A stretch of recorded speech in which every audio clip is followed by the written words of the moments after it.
Hi everybody and welcome to Mike's Hidden History. Today I want to tell you about the Coastal Watch service which was set up in Ireland during World War II.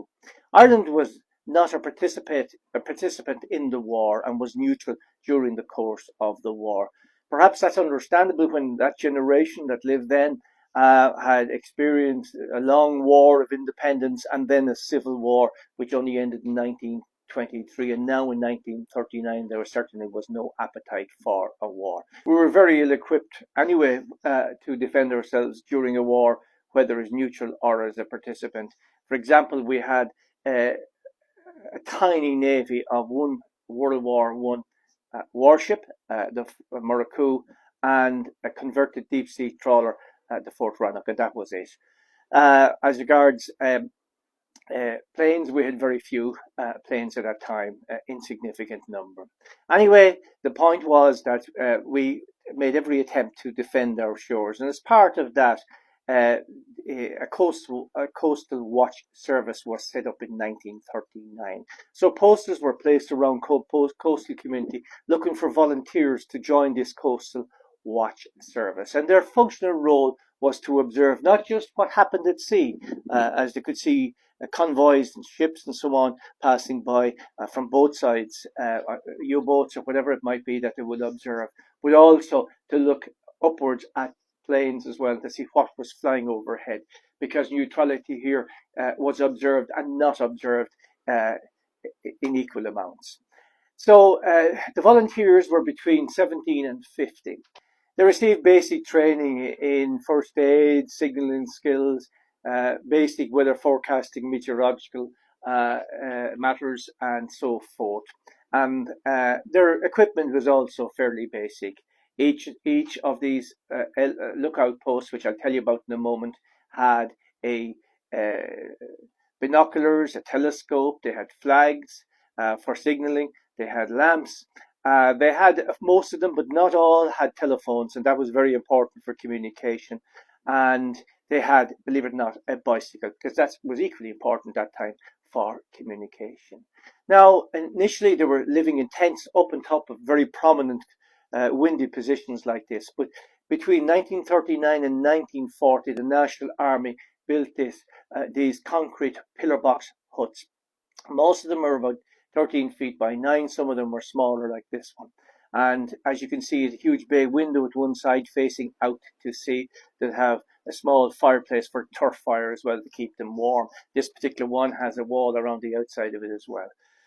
So each was in sight of each other. And there were 83 of these LOPs, as they were called, lookout posts, built on the coast of Ireland, and many of them do exist today, as you can see from the pictures. They all had a number. So the first one was in Dragon Point up in County Louth, and you went southwards first. Number 6 was Howth, number 8 was Bray, Mizenhead was 30, Dunmorehead was 38, right up then up to Inishowen Peninsula, which was 82, and subsequently the 83rd was added in County Kerry afterwards again. So these were the posts that the Coast Watchers now operated from. So basically, they were in 8-hour or 12-hour shifts.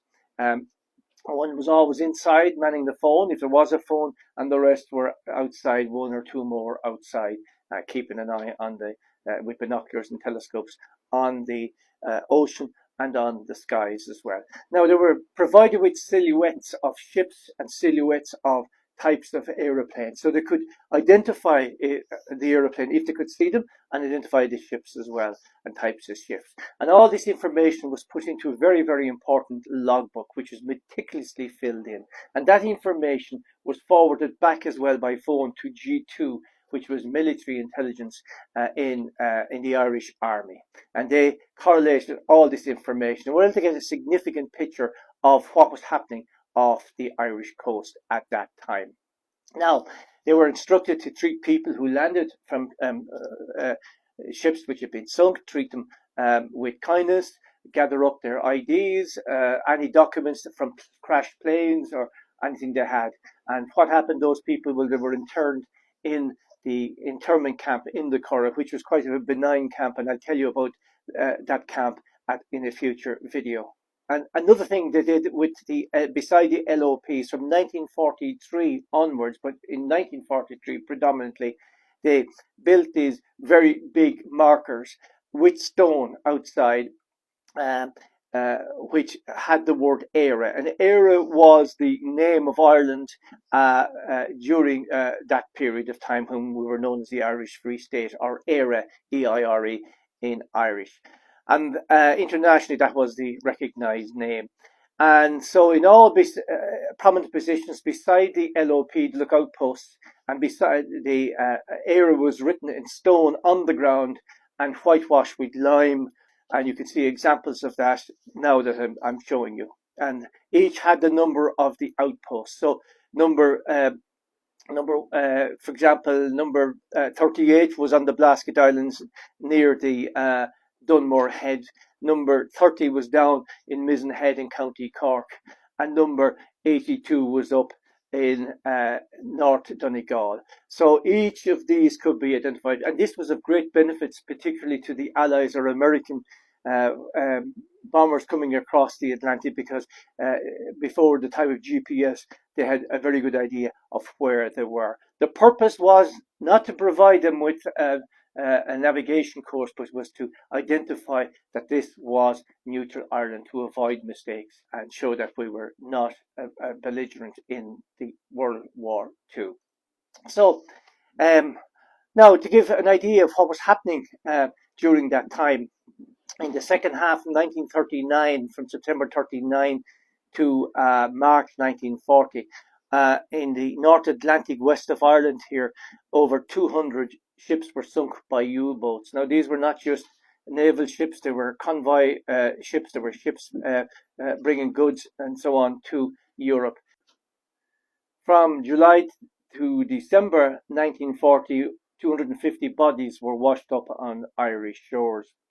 To give an example, in August 1941, 12 ships were sunk off the west coast of Ireland, and 43 lifeboats and 12 rafts came ashore with 132 survivors. There was also 43 bodies washed up. But that gives the intensity of the action that was happening and how Ireland was a witness to these atrocities of war. I remember my own father telling me that he was standing outside a pub after it closed one night, and himself and his friends could hear the bombers, so many bombers flying overhead in the darkness of around midnight, and the windows of the pub were rattling with the vibration from the engines of that all those bombers. So there's many stories around Ireland about the activities of these LOPs, and some of the, particularly of the Éire signs, have been restored in recent years. So I'm glad to be able to tell you about the role that the lookout posts and the coast watching service provided to neutral Ireland during World War II. That's all for now. More from Mike's Hidden Histories next time.